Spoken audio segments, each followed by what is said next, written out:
नमस्कार बच्चों, welcome back to my YouTube channel base of education mantra. प्यारे बच्चों, आज हम करने वाले हैं क्लास 6 के मिड टर्म के एग्जाम के सैम्पल पेपर को, यानी कि प्रैक्टिस पेपर को करने वाले हैं, जो बिल्कुल न्यू है, 25-26 के लिए है। क्लास 6 है, हिंदी है। क्योंकि यह करना क्यों जरूरी है? क्योंकि क्लास 6 के सभी बुक चेंज हो गई है, बिल्कुल न्यू पैटर्न पर यह सैम्पल पेपर आया हुआ है। तो वीडियो को लास्ट तक जरूर देखिएगा। चलिए हम शुरू करते हैं।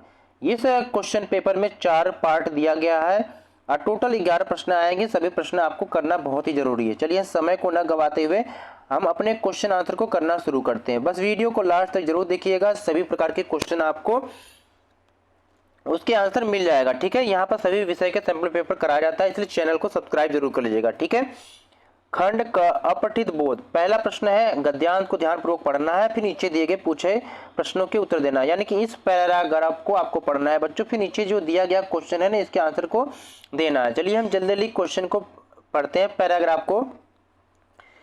मनुष्य प्राचीन काल से ही कांच का प्रयोग करता आ रहा है। करीब 1800 वर्ष पूर्व एक इतिहासकार द्वारा लिखी गई कांच के आविष्कार की कहानी प्रचलित है। कहानी के अनुसार एक व्यापारी अशुद्ध सोडा जहाज में लादकर ले जा रहा था। एक रात समुद्र के किनारे बालू तट पर रुककर यात्रियों ने अशुद्ध सोडे के ढेलों से चूल्हा बनाकर आग जलाई। कहते हैं आग की गर्मी से सोडा गलकर बालू में मिल गया और इससे कांच बन गया।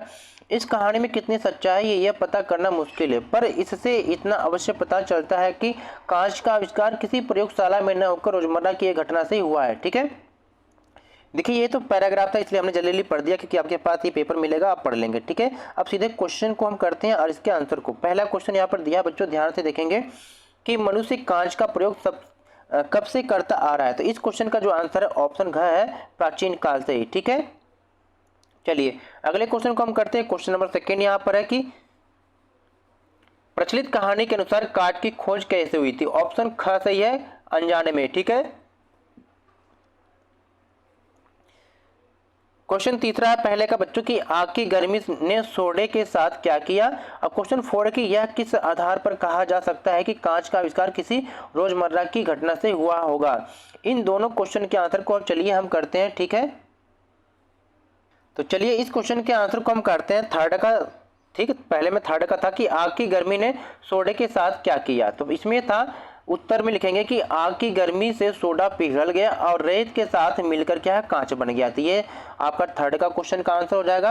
अब फोर्थ का क्वेश्चन यहाँ पर ये था कि यह किन आधार पर कहा जा सकता है कि कांच का आविष्कार किसी रोजमर्रा की घटना से हुआ होगा। तो इसका जब आंसर आप लिखेंगे ना बच्चों, तो ये होगा यहाँ से, क्योंकि व्यापारी सोडे के टुकड़े को लेकर यात्रा कर रहा था और जब उसने किनारे पर आग जलाकर सोडे के टुकड़े डाले तो वे रेत के साथ मिलकर कांच में बदल गए। यह कोई योजनाबद्ध प्रयोग नहीं था, बल्कि एक सामान्य रोजमर्रा की घटना थी। ठीक है, चलिए हम आगे क्वेश्चन को करते हैं बच्चों। तो प्यारे बच्चों, अब हम यहाँ पर क्वेश्चन नंबर सेकेंड को करते हैं। निम्नलिखित पद्यांश को ध्यानपूर्वक पढ़िए और पूछे गए प्रश्नों के उत्तर दीजिए। ये देखिए पद्यांश है, इस पद्यांश को आपको पढ़ लेना है और नीचे जो प्रश्न पूछे जा रहे हैं इसके उत्तर आपको देना है। क्या करना है, आंसर आपको देना है। चलिए देखते हैं प्रश्न क्या है, कहा जा रहा है, पद पढ़ लीजिए इसके बाद। ठीक है, कि हर वस्तु हमें सिखाती है यदि सीखना चाहें हम, हर प्राणी में एक शीशा है यदि देखना चाहें हम, फल देकर पेड़ सिखाते स्वार्थहीन बन जाओ, सूरज की किरणें सिखाती समय से जगो और जगाओ, संत महात्मा हमें सिखाते दुनिया को तुम गले लगाओ। ठीक है, ये आपके पद थे। इस पद पर आधारित जो क्वेश्चन है, इस क्वेश्चन को हम करते हैं। ठीक है, यहाँ पर पहला क्वेश्चन दिया है कि हर वस्तु हमें तब सिखाती है जब सीखने की डैश हो। तो सीखने की क्या होती है, देखिए जब हमारे अंदर सीखने की इच्छा होती है तभी हम कोई भी चीज सीख पाते हैं। तो यहाँ पर ऑप्शन ग बिल्कुल सही हो जाएगा, इच्छा। ठीक है, चलिए अब यहाँ सेकंड क्वेश्चन है कि स्वार्थहीन बनना कौन सिखाता है। तो स्वार्थहीन बनना कौन सिखाता है, इस क्वेश्चन का जो आंसर हो जाएगा ऑप्शन ग, पेड़। ठीक है, चलिए अब देखिए यहाँ पर जो तीसरा क्वेश्चन है सेकेंड का कि सूरज की किरणें हमें क्या सिखाती है। क्वेश्चन 4 है कि कविता में वर्णित कौन सी एक अच्छी आदत आप अपनाना चाहेंगे और क्यों। इन दोनों क्वेश्चन के आंसर को हम करते हैं। चलिए देखिए। ठीक है, तो बच्चों हम यहाँ पर क्वेश्चन के आंसर करते हैं सेकेंड का थर्ड है कि सूरज की किरणें हमें क्या सिखाती है, तो उत्तर है कि सूरज की किरणें हमें समय पर जगना और जगाना सिखाती है। ठीक है बच्चों। क्वेश्चन 4 यहाँ पर कि कविता में वर्णित छोटी सी एक अच्छी आदत आप अपनाना चाहेंगे और क्यों। ठीक है प्यारे बच्चों, यहाँ पर ये छोटी नहीं है, ये कौन सी कर लेंगे इसको। ठीक है, ये आप यहाँ पर कौन सी कर लेंगे, थोड़ा सा मिस्टेक हो गया है, ये कौन सी। ठीक है, यानी कि कौन सी आदत। ठीक है, कविता में वर्णित कौन सी एक अच्छी आदत आप अपनाना चाहेंगे और क्यों, तो उत्तर है कि मैं समय से उठने और दूसरों को जगाने की आदत अपनाना चाहूँगा, क्योंकि समय का पालन करने से जीवन में अनुशासन और सफलता आती है। आप कोई भी एक अच्छी आदत लिख सकते हैं, चाहे आप पेड़ के बारे में लिख सकते हैं कि पेड़ क्या है, निस्वार्थ भाव से क्या है, दूसरों की मदद करता है। ठीक है, चलिए आगे देखते हैं। प्यारे बच्चों, अब यहाँ पर हम करने वाले क्लास 6 में जो है हिंदी के खंड ख को, यानी कि अब क्या आपको व्याकरण के पार्ट को करना है। ठीक है, प्रश्न नंबर 3 से ये शुरू है। तो प्रश्न 3 क्या कह रहा है कि व्याकरण पर आधारित निम्नलिखित प्रश्नों के उत्तर आपको देना है। ये नीचे जो क्वेश्चन दिया गया है ना, इनके उत्तर आपको देना है। तो चलिए देखते हैं। क्वेश्चन नंबर आपके थर्ड में जो पहला है, इसका है उठना और बैठना को योजक की सहायता से लिखिए। ये उठना बैठना है, इनको योजक की सहायता से आपको लिखना है। ठीक है, तो ये जो क्वेश्चन आपका है यहाँ पर थर्ड का पहला है कि उठना और बैठना का जो है ये योजक की सहायता से जो उत्तर देना है, तो इसका उत्तर हो जाएगा उठना और बैठना। ठीक है, आप लिख सकते हैं, इसका उत्तर होगा उठना और बैठना। ठीक है, उठना और बैठना, ये आप लिख लेंगे, उठना और बैठना। ठीक है, सेकेंड क्वेश्चन है कि संध्या का एक समानार्थी शब्द है। तो सेकेंड का जो आंसर आप लिखेंगे, संध्या का समानार्थी शब्द है, यानी कि पर्यायवाची। आपको क्या लिखना है कि बहुत सारे हो सकते हैं संध्या। ठीक है, तो इसमें आप साय लिख सकते हैं। ठीक है, साय और शाम लिख सकते हैं, शाम, और एक और भी है गोधूली। ठीक है, तो ये गोधूली, इन तीनों में से आप कोई भी लिख सकते हैं जो आपको आएगा। ठीक है, चलिए अब ये थर्ड क्वेश्चन का आंसर हम चलिए देखते हैं कि एक है कि मास में एक बार होने वाला अनेक शब्दों के लिए एक शब्द लिखिए। तो इसके लिए आप लिख सकते हैं, क्या लिख सकते हैं, मासिक। इसका आंसर हो जाएगा मासिक। ठीक है, ये मासिक हो गया, इसका उत्तर ये हो जाएगा। ठीक है, अब आगे चलिए देखते हैं। अब यहाँ पर दिया है मिलान करिए, ये नीचे को क्वेश्चन है, मिलान करना है, चौथा, पांचवा, छठा है। तो चलिए इसके मिलान देखते हैं क्या क्या सही होगा। अब देखिए, जो यहाँ विशेषण है इसका हम मिलान करते हैं इससे कायरता से। ठीक है, संज्ञा है, इसका मिलान होगा वीरता से। सर्वनाम है, इसका मिलान होगा हमारा से। ठीक है, इस तरह से हम मिलान कर लेंगे। चलिए अगले क्वेश्चन को हम देखते हैं।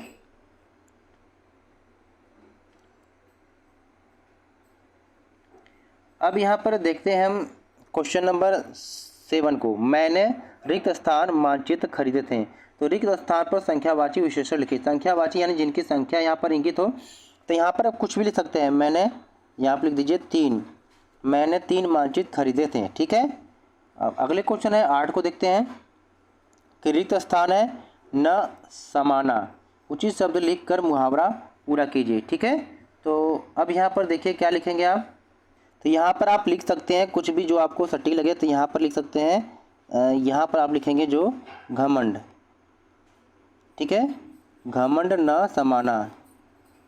ठीक है, 8वें का आंसर हो जाएगा घमंड, घमंड न समाना। ठीक है, चलिए आगे देखते हैं। अब ये यहाँ पर है, अगला क्वेश्चन है 9, पानी फर्श पर रिक्त स्थान उचित क्रिया शब्द लिखकर वाक्य पूरा कीजिए। तो कुछ भी लिख सकते हैं यहाँ पर कि पानी फर्श पर गिरना। ठीक है, या पानी फर्श पर क्या है, गिर गया, लिख लीजिए, पानी फर्श पर गिर गया। ठीक है, चलिए आगे देखिए। आगे क्वेश्चन फिर क्या कह रहा है 10th में कि आसमान का समानार्थी शब्द अंबर है। अब आपको बताना है कि ये जो आसमान है इसका जो शब्द है समानार्थी है, यानी कि समान अर्थ देने वाला अंबर। यह सही है या गलत है, तो ये बिल्कुल सही है। ठीक है, आसमान का अर्थ भी होता है अंबर। ठीक है, तो यहाँ पर सही पे टिक लगाएंगे। चलिए हम खंड ग के क्वेश्चन को करते हैं। ठीक है, अब देखिए खंड ग के जो क्वेश्चन यहाँ पर दिया है कि खंड ग पाठ्य पुस्तक है, निम्नलिखित पठित व गद्यांश पर आधारित बहुविकल्पी प्रश्नों के सही उत्तर दीजिएगा। ये पैराग्राफ आपको पढ़ लेना है। इस पैराग्राफ पर आधारित नीचे दिए गए क्वेश्चन के आंसर आपको देना है। चलिए देखते हैं इसका आंसर क्या होगा। तो बिल्कुल सही होगा कि एक समय मेरे पिताजी दीवानी मुकदमे में किसी पर दावा करके वकील से कह गए थे कि जो काम हो वह मुझसे करा लें। कुछ आवश्यकता पड़ने पर वकील साहब ने मुझे बुला भेजा और कहा कि मैं पिताजी के हस्ताक्षर वकालतनामे पर कर दूं। मैंने तुरंत उत्तर दिया कि यह तो धर्म विरुद्ध होगा, इस प्रकार का पाप मैं कदापि नहीं कर सकता। वकील साहब ने बहुत समझाया कि मुकदमा खारिज हो जाएगा, किंतु मुझ पर कुछ भी प्रभाव न हुआ, न मैंने हस्ताक्षर किए। अपने जीवन में हमेशा सत्य का आचरण करता था, चाहे कुछ हो जाए सत्य बात कह देता था। ठीक है, अब देखिए इस पैराग्राफ पर आधारित जो क्वेश्चन है उसको हम करते हैं। ठीक है बच्चों, अब यहाँ पर देखिएगा पहला क्वेश्चन इसमें दिया कि मुकदमे का संबंध होता है। अब सभी को मालूम है कि मुकदमा कहाँ पर होता है, अस्पताल में भी नहीं होता है, विद्यालय में भी नहीं होता है, रेलवे स्टेशन पर भी नहीं होता है, तो होता कहाँ है, कोर्ट कचहरी में। तो यानी ऑप्शन घ सही हो जाएगा, कोर्ट कचहरी। ठीक है, चलिए आगे क्वेश्चन यहाँ पर सेकेंड क्वेश्चन यहाँ पर कहा जा रहा है कि वकील साहब को लेखक से हस्ताक्षर कराने की आवश्यकता किसकी अनुपस्थिति में पड़ी।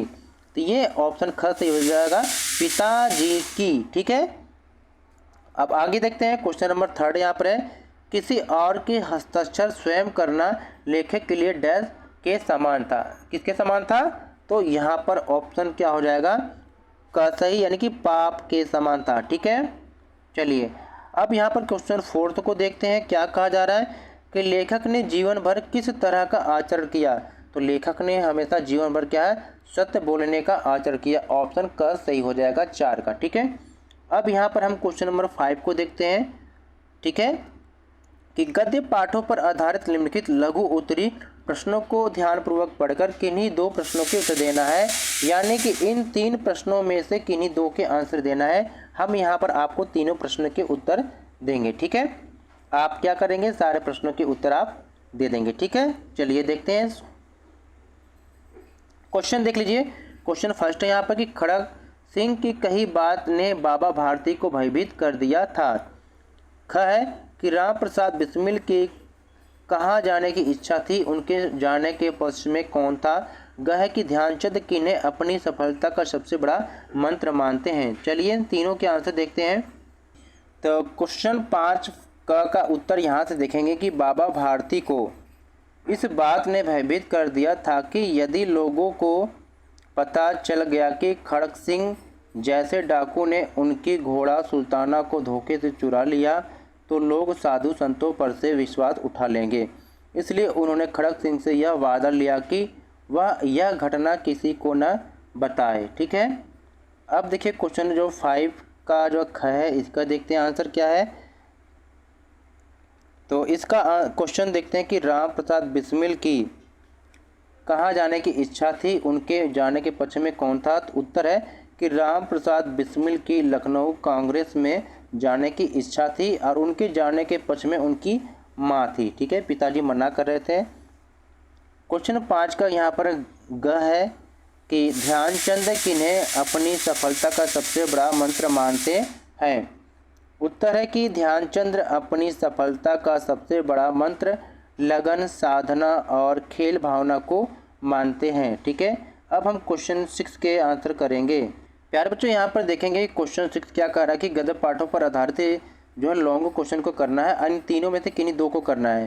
पहला, दूसरा, तीसरा। यहाँ पर क्या कहा जा रहा है कि किस खेल भावना के कारण ध्यानचंद ने दुनिया के खेल प्रेमियों का दिल जीता, अपने शब्दों में लिखिए। और ख क्वेश्चन है कि बाबा भारती ने सुल्तान की तरह यदि कोई अपनी प्रिय वस्तु छीन कर ले जाए तो आप क्या कदम उठाएंगे, विचार करते हुए लिखिए। अगला क्वेश्चन है कि बिस्मिल को साहसी बनाने में उनकी माता जी ने कैसे सहयोग दिया था, 2 बिंदुओं में आपको बताना। तो चलिए सभी के आंसर करते हैं। अब क्वेश्चन 6 के क के आंसर हम यहाँ पर देखते हैं उत्तर। ठीक है, कि ध्यानचंद ने ईमानदारी, ठीक है, ध्यानचंद ने ईमानदारी अनुशासन, समर्पण और सच्ची खेल भावना के कारण दुनिया के खेल प्रेमियों का दिल जीता।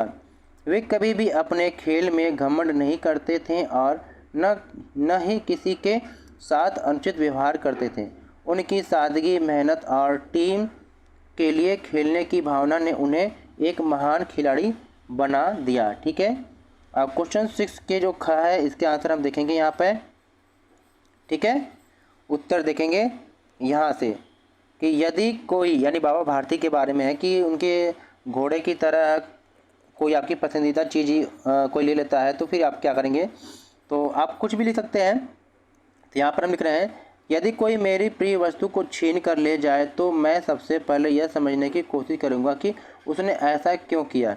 यदि वह व्यक्ति अपनी गलती समझता है और पछतावा करता है तो मैं उसे माफ़ कर दूंगा, जैसे बाबा भारती ने किया था। लेकिन मैं यह भी सुनिश्चित करूंगा कि भविष्य में कोई मेरी भावनाओं का फ़ायदा न उठा सके।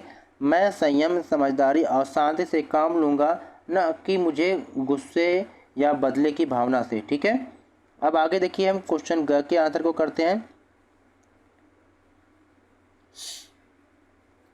गया है क्वेश्चन, आप देखिएगा, आंसर सीधे हम करते हैं। ठीक है, उत्तर यहाँ पर है कि जब राम प्रसाद बिस्मिल लखनऊ कांग्रेस में जाना चाहते थे और परिवार के बाकी सदस्य विरोध कर रहे थे, तब उनकी माता जी ने उनका समर्थन किया और उन्हें जाने की अनुमति दी। ठीक है, दूसरा है, माता जी ने उन्हें सिखाया कि सच्चे मार्ग पर चलने से कभी डरना नहीं चाहिए और देशभक्ति के कार्य में पीछे नहीं हटना चाहिए। ठीक है, चलिए अब यहाँ पर हम क्वेश्चन नंबर 8 करते हैं। क्वेश्चन नंबर 8 क्या कहा गया है, ध्यान से देखेंगे। ठीक है, सॉरी प्यारे बच्चों, यहाँ पर हम क्वेश्चन नंबर 7 को करते हैं। ठीक है, पद्यांश पढ़ना है और इस पर आधारित बहुविकल्पी क्वेश्चन के आंसर करना है। तो इस पद्य को आप पढ़ लीजिए, देख लीजिए। ठीक है, हम सीधे क्वेश्चन के आंसर को करते हैं। पहला यहाँ पर क्वेश्चन है कि प्रस्तुत पद्यांश में वर्णन है, यानी किसका वर्णन है। तो यह यहाँ पर वर्षा ऋतु का है, ऑप्शन घ यहाँ पर सही हो जाएगा। ठीक है, सेकेंड क्वेश्चन है यहाँ पर, अंकुर फूट पड़ा धरती से, पंक्ति में किसके अंकुरण की बात हो रही है। तो यहाँ पर हो रही है पौधों के। ठीक है, तीसरा यहाँ पर कि वर्षा की पहली बूंद धरती के सूखे अधरों को डैश कर देती हैं। तो क्या कर देती हैं, तो आपको बताना है। तो ऑप्शन ग है, शीतल कर देती हैं। ठीक है, चौथा क्वेश्चन है कि वसुंधरा शब्द का अर्थ क्या है।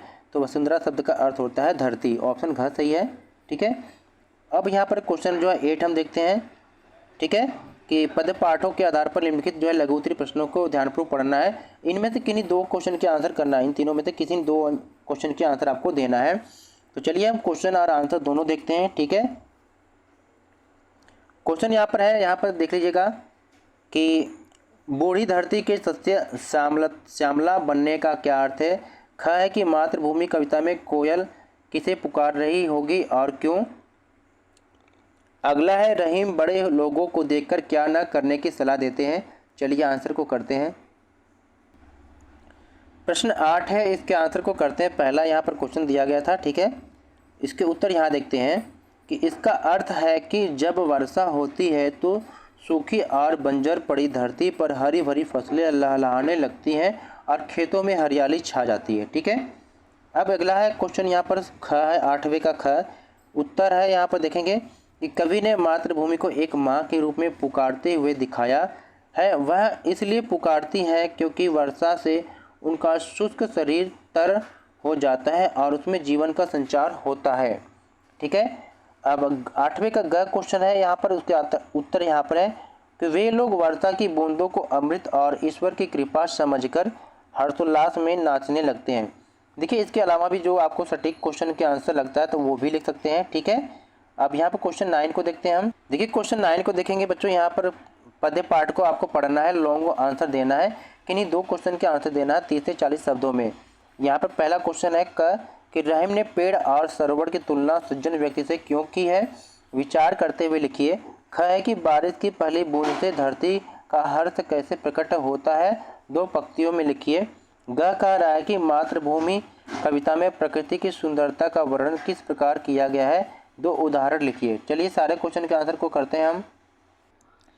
तो पहला क्वेश्चन है कि रहीम ने पेड़ और सरोवर की तुलना सज्जन व्यक्ति से क्यों की है। इसका उत्तर देखते हैं कि रहीम ने पेड़ और सरोवर की तुलना सज्जन व्यक्ति से इसलिए की है कि क्योंकि जैसे पेड़ और सरोवर अपने लिए नहीं बल्कि दूसरों के लिए काम आते हैं, वैसे ही सज्जन व्यक्ति भी निस्वार्थ भाव से सबका भला करते हैं। ठीक है, अब सेकेंड क्वेश्चन देखते हैं 9th के ख वाला। ठीक है, कि वर्षा की बूंद यानी कि बारिश की बूंद, ठीक है, बारिश की पहली या वर्षा की पहली बूंद से धरती का रूप रंग कैसा हो जाता है। तो उत्तर की वर्षा की पहली बूंद पड़ते ही धरती का सूखा और बंजर रूप हरियाली में बदल जाता है।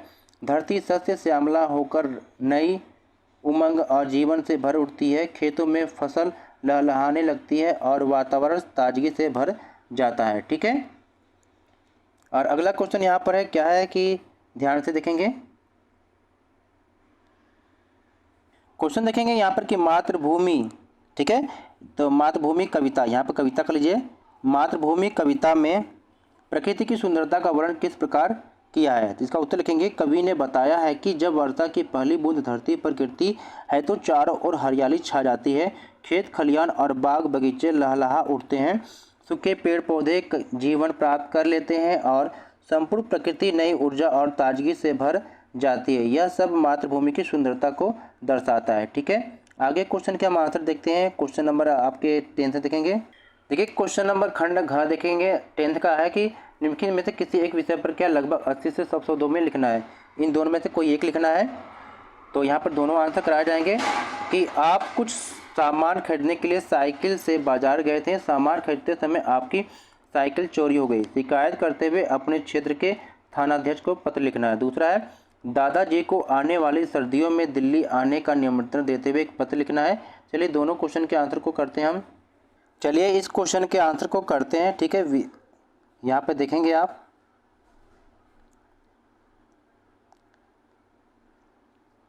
उत्तर लिखेंगे कि प्रार्थना पत्र। सेवा में थाना अध्यक्ष महोदय, जिस थाना की बात होगी, ठीक है, थाना जिला यानी शहर का नाम लिख लेंगे आप यहाँ पर।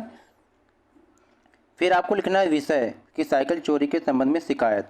ठीक है, आप लिखते रहेंगे, ध्यान से देखते रहेंगे। महोदय सविनय निवेदन है कि मैं, अपना नाम लिखेंगे यहाँ पर। ठीक है, फिर पुत्र किसका, अपने पिता का नाम लिखेंगे।